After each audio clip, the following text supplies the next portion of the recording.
आप सभी का स्वागत है। हिमाचल प्रदेश शिक्षा विभाग की अनूठी पहल हर घर पाठशाला में सभी का अभिनंदन। आप सभी से एक रिक्वेस्ट के बीच में इस वीडियो के लास्ट तक जो भी आपके सुझाव रहेंगे या कुछ कमियां रहेंगी तो काइंडली उनको जरूर बताएं ताकि आने वाले आगामी वीडियो में उनको सुधारा जा सके। तो एक प्रेरक विचार के साथ आइए आगे बढ़ते हैं। कक्षा 10-2 अर्थशास्त्र विषय समष्टि अर्थशास्त्र में आज हम जानेंगे राष्ट्रीय आय से संबंधित विभिन्न धारणाएं, national income and related aggregates, जो कि बहुत आवश्यक हो जाते हैं राष्ट्रीय आय को जानने के लिए, राष्ट्रीय आय के माप के लिए। तो आइए जानें। राष्ट्रीय आय के माप से पहले आप ये राष्ट्रीय आय आवश्यक क्यों है, एक उदाहरण के माध्यम से जानते हैं हम किसकी अकाउंटिंग क्यों आवश्यक है। हमारे पास एक छोटा सा एग्जांपल है अपने ही परिवारों का। अपने ही परिवारों में हमारी बहुत सारी जरूरतें रहती हैं, आवश्यकताएं रहती हैं, और उन आवश्यकताओं की अगर हम लिस्ट शॉर्ट में बनाएं तो कुछ जरूरतें हमारी ऐसी रहती हैं जो जीवनोपयोगी जरूरतें हैं, जो कि रोटी, कपड़ा और मकान से संबंधित हैं।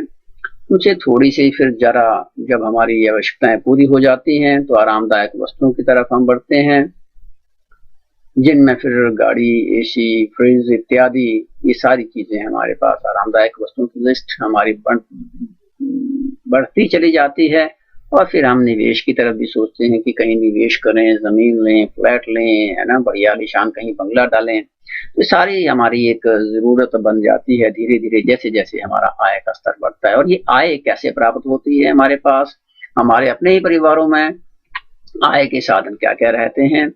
तो कृषि से हमें आय प्राप्त होती है, अपने ही परिवारों में पशुधन लोगों ने रखा है, हमने आपने रखा है, तो वहां से आय प्राप्त होती है। फैक्ट्रीज हैं, फर्म हैं, उद्योग हैं, इन सब से हमें आय प्राप्त होती रहती है।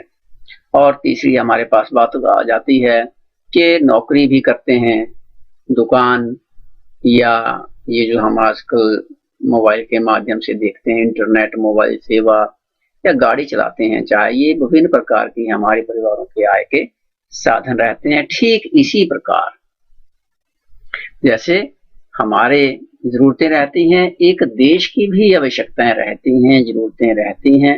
वो क्या क्या रहती हैं इन जरूरतों को पूरा करने के लिए? जैसे देश के देशवासियों के लिए जो जीवन उपयोगी जरूरतें हैं, रोटी, कपड़ा, मकान, कर्मचारियों का वेतन, है ना, स्कूली शिक्षा या कॉलेज से रिलेटेड शिक्षा, स्वास्थ्य, सड़क, रेल, वायु सेवा इत्यादि विभिन्न प्रकार की जरूरतें देश की भी रहती हैं। और इसी के साथ साथ देश में निवेश भी होता है, नए नए उद्योग लगते हैं, नई नई खोजें होती हैं, और जो इम्पोर्टेंट चीज है देश की सुरक्षा, उससे संबंधित व्यय भी देश को करना पड़ता है, जरूरत देश को रहती है। और देश के आय के साधन, एक देश में किस प्रकार से आय जनरेट होती है, किस प्रकार से हमारी जो आर्थिक क्रियाएं चलती हैं, वो विभिन्न क्षेत्रों में बंटा है। 3 क्षेत्र हमारे पास रहते हैं, प्राथमिक, द्वितीय और तृतीय क्षेत्र। प्राथमिक क्षेत्र से जो देश की आमदन होती है वो इस प्रकार से रहती है कि कृषि और पशुपालन से आय, फैक्ट्री, फर्म, उद्योग, जिनसे हम नई चीजों का निर्माण करते हैं। तीसरा क्षेत्र रहता है जो सेवा क्षेत्र, जिसको हम कहते हैं नौकरी, दुकान या अन्य जो हमारे पेशे हैं, जिनसे हम सेवा के माध्यम, चाहे वो टीचिंग है या एक डॉक्टर की सेवा है, ये सारे इस माध्यम से देश के देशवासियों को आय प्राप्त होती है। इस आय की गणना करना इंपॉर्टेंट बन जाता है, आवश्यक बन जाता है। तो देश की आय को किस प्रकार से मापा जाता है, इसको भी शॉर्ट में आइए हम जानें। देश की आय की माप की 3 विधियां हैं: आय विधि, व्यय विधि, उत्पाद विधि। या उत्पाद विधि को हम मूल्य वृद्धि विधि के नाम से भी जानते हैं, इनके बारे में हम डिटेल से बाद में करेंगे। तो इसके बाद जो बेसिक हमारा मेन कॉन्सेप्ट था कि संबंधित धारणाएं ये क्या क्या हैं, जिनसे हम एक राष्ट्र की आय को अकाउंट कर सकते हैं, को गिन सकते हैं, माप सकते हैं, आंक सकते हैं तो ये कैसे जाना जा सकता है, कौन कौन सी धारणाएं हैं, आइए जाने। सबसे पहले हमारे पास रहता है बाजार कीमत पर सकल घरेलू उत्पाद। अभी ये बाजार कीमत है या फिर साधन लागत, ये सारी चीजें सकल क्या है, शुद्ध क्या है, इसके बारे में हम जानेंगे। तो पहले आप यहाँ पे देखें कि बाजार कीमत पर ये जो विभिन्न धारणाएं हैं, इनके नाम को हम जानने का प्रयास करें। पहले कि बाजार कीमत पर सकल घरेलू उत्पाद, इसको कहा जाएगा gross domestic product at a market price. Short form इसकी रहेगी जीडीपी। अखबारों में आम आप देखते हैं कि जीडीपी इतनी हुई, जीडीपी इतनी हुई, है ना जी। तो ये GDP at MP, market price है बाजार कीमत। दूसरा हमारे पास रहता है बाजार कीमत पर सकल राष्ट्रीय उत्पाद, gross national product at market price, GNP at MP, short form इसकी रहती है। तीसरा हमारे पास रहता है बाजार कीमत पर शुद्ध राष्ट्रीय उत्पाद, net national product at market price, NNP at MP, market price, short form. और चौथा हमारे पास इसमें आता है बाजार कीमत पर शुद्ध घरेलू उत्पाद, net domestic product at market price, NDP at MP, short form. तो आइए आगे जाने। हमारे पास पांचवी धारणा इसमें बनती है फिर साधन लागत पर शुद्ध घरेलू उत्पाद या शुद्ध घरेलू आय, net domestic product at factor cost और net domestic income, short form में इसको हम कहेंगे एनडीपी एट एफसी। छठी हमारे पास आती है साधन लागत पर सकल घरेलू उत्पाद या सकल घरेलू आय, gross domestic product at factor cost या ग्रॉस डोमेस्टिक इनकम भी इसको हम कहेंगे। शॉर्ट फॉर्म इसकी रहेगी GDP, gross domestic product at FC. तो सातवीं धारणा है हमारे पास साधन लागत पर सकल राष्ट्रीय उत्पाद या सकल राष्ट्रीय आय, gross national product at factor cost और gross national income, GNP, gross national product at FC, short form. और इसी के साथ साथ इसमें आठवीं धारणा भी हमारे पास है, वो है हमारे पास साधन लागत पर शुद्ध राष्ट्रीय उत्पाद या राष्ट्रीय आय, net national product at factor cost और नेशनल इनकम, शॉर्ट फॉर्म में इसको हम कहेंगे एनएनपी एट एफसी। आठवीं धारणा हमारे पास राष्ट्रीय प्रोज्य है, जिसमें दो प्रकार की धारणाएं हमारे पास रहेंगी आगे इसी में ही, सकल तथा शुद्ध धारणा, नेशनल डिस्पोजेबल इनकम, जिसमें कि ग्रॉस एंड नेट कॉन्सेप्ट दो रहेंगे हमारे पास। 10वीं हमारे पास रहती है निजी क्षेत्र को शुद्ध घरेलू उत्पाद से प्राप्त साधन आय, तो factor income from net domestic product accounting to private sector, निजी क्षेत्र को। और 11वां हमारे पास इसी में रहता है निजी आय, प्राइवेट इनकम, व्यक्तिक आय, पर्सनल इनकम, व्यक्तिक प्रोज्य आय, पर्सनल डिस्पोजेबल इनकम। तो इस प्रकार से हमारे पास ये सारी रिलेटेड एग्रीगेट्स हैं। इन एग्रीगेट्स को भली भांति जानने के लिए, समझने के लिए बीच बीच में ये जो शब्द आए सकल, शुद्ध, घरेलू, राष्ट्रीय, बाजार कीमत या साधन लागत, इनमें बीच में कई बार कंफ्यूजन रहती है अगर इनको सही तरीके से ना समझा जाए। तो आइए इनको सही तरीके से समझने के लिए पहले इस दुविधा को दूर कर लें कि ये साधन लागत क्या है, घरेलू क्या है, राष्ट्रीय क्या है, शुद्ध क्या है और सकल क्या है। इनको जानने के लिए आगे चलते हैं, इनको समझते हुए कि ये क्या शुद्ध और सकल में अंतर है। तो इन सभी जो बारीकियां हैं उनको समझने के लिए आइए आगे बढ़ते हैं। बाजार कीमत एवं साधन लागत को आइए जाने कि क्या फर्क रहता है बाजार कीमत और साधन लागत में। साधन लागत बाजार कीमत, जिसको हम मार्केट प्राइस के नाम से भी जानते हैं।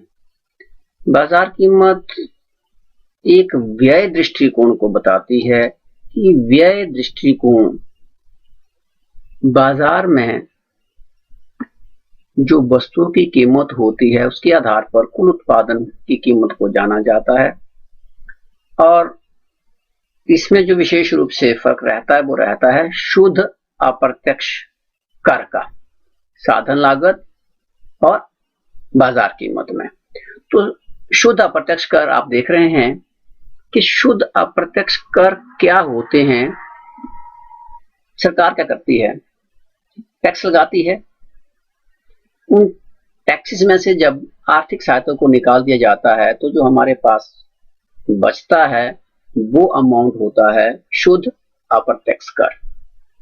ये आर्थिक सहायता को हम जाने, जैसे आजकल कोरोना महामारी फैली हुई है, इसकी दवाइयों के लिए सरकार क्या पूरा विश्व चाह रहा है कि जल्दी से जल्दी, जितनी जल्दी हो सके इस बीमारी से निजात पाई जाए। तो जितनी भी ये दवाइयां बनाने वाली कंपनियां हैं, फर्म्स हैं, इनको सरकार आर्थिक पैकेज की घोषणा करती है कि जल्दी से जल्दी, जितनी जल्दी हो सके आप इस बीमारी की दवाई ढूंढें, और इसके लिए आर्थिक सहायता उन सभी कंपनीज को जो इस कार्य में लगी हैं उनको सरकार अपनी ओर से दे रही है। परंतु जब दवाई बन के तैयार हो जाएगी और उसकी मांग क्योंकि वो पूरे विश्व में रहेगी तो सरकार क्या करती है, उसके ऊपर टैक्स लगाती है। तो जो आर्थिक सहायता सरकार ने किसी कार्य को, किसी उत्पाद को प्रमोट करने के लिए की होती है, उसमें से उसको जब जितने भी टोटल टैक्स होते हैं उनमें से निकाल दिया जाता है तो जो हमारे पास बच जाता है वो रहता है शुद्ध अप्रत्यक्ष कर। और साधन लागत धारणाओं को जाने, जिसको हम फैक्टर कॉस्ट कहते हैं। फैक्टर कॉस्ट नाम से ही पता लग रहा है, 4 फैक्टर हमारे पास रहते हैं उत्पादन के। उनको जो आय प्राप्त होती है तो ये आय दृष्टिकोण के आधार पर इसकी कैलकुलेशन हम करते हैं, इसकी गणना हम करते हैं, तो उसको हम साधन लागत कहते हैं। इसमें विशेष बात ये रहती है कि क्योंकि ये आय दृष्टिकोण से इसकी गणना की जाती है, इसलिए इसमें शुद्ध अप्रत्यक्ष कर शामिल नहीं होते हैं। तो ये रही हमारे पास साधन लागत धारणाएं। एक धारणा हमारे पास दूसरी और है, वो रहती है हमारे पास सकल और शुद्ध धारणा, ग्रॉस वर्सेस नेट कॉन्सेप्ट। तो ये क्या क्या है, अभी आपने जैसे हम धारणाओं को पढ़ रहे थे, विभिन्न धारणाओं को, तो उसमें आपने देखा होगा शुद्ध राष्ट्रीय उत्पाद, सकल घरेलू उत्पाद। ये शुद्ध और सकल धारणाएं क्या है, इनको विशेष डिटेल में हम जाने क्या क्या है। सकल राष्ट्रीय आय उत्पाद क्या रहता है, शुद्ध आय या उत्पाद। इसमें जब भी स्थायी पूंजी का उपभोग मिश्रित रहता है, अटैच्ड रहता है, संलग्नित रहता है, तो उसको सकल आय या सकल उत्पाद के नाम से हम जानते हैं।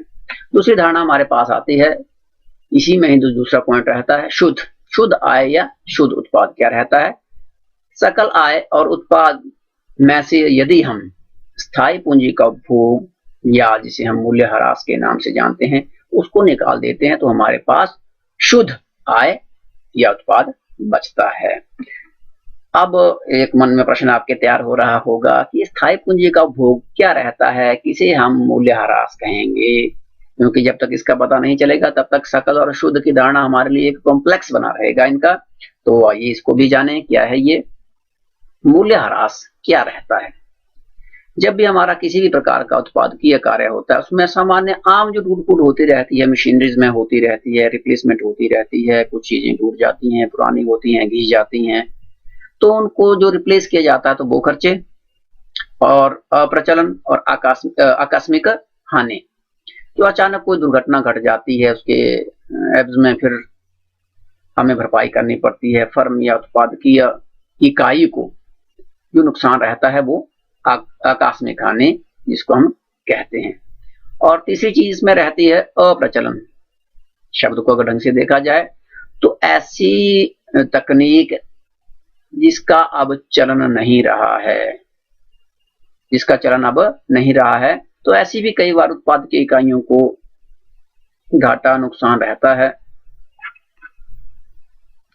इसकी भरपाई के लिए भी इस अप्रचलन को अगर सही ढंग से हम समझें कि जैसे हमारे पास पहले अगर थोड़े से साल पहले जाएं, 10 साल पहले स्कूटर का काफी प्रयोग होता था, 10-15 साल पहले, और 10-15 सालों के आते आते आते आते आते स्कूटर बड़ी मुश्किल से है कि स्कूटर कहीं दिखने को आजकल तो ऐसे खड़े ही मिलते हैं, पुराने हैं वही। तो ये जो स्कूटर बनाने वाली फर्म्स थी, जहां पे ये पूंजी लगी थी, क्योंकि अभी प्रचलन में नहीं रही है, वर्तमान समय में इसकी मांग नहीं रही है, तो जिस फर्म का ये पूंजी जहां पे लगी थी तो अब उसको रिप्लेस करना पड़ेगा जब कभी भी नई तकनीक आती है। वैसे भी हम देखें, हमेशा नई तकनीक पुरानी तकनीक को रिप्लेस करती रहती है, बदलती रहती है, और पुरानी चीजों का चलन धीरे धीरे खत्म होता रहता है और नई चीजें चलन में आती चली जाती हैं। और इस प्रकार से अप्रचलन के रूप में भी कई उत्पादकीय इकाइयों को लंबे समय के बाद ये नुकसान झेलने पड़ते हैं। तो ये सारी चीजें, सामान्य टूट फूट हो गई, अप्रचलन हो गई, आकस्मिक हानि हो गई, ये सारी ही चीजें हैं जो हमारे मूल्य ह्रास में आती हैं। और मूल्य ह्रास के साथ साथ जब भी हम आय की काउंटिंग करते हैं तो सकल का मतलब ग्रॉस, टोटल आय, तो इसको सकल आय कहेंगे हम। और जब मूल्य ह्रास को निकाल दिया जाता है तो वो शुद्ध आय हमारे पास बचती है।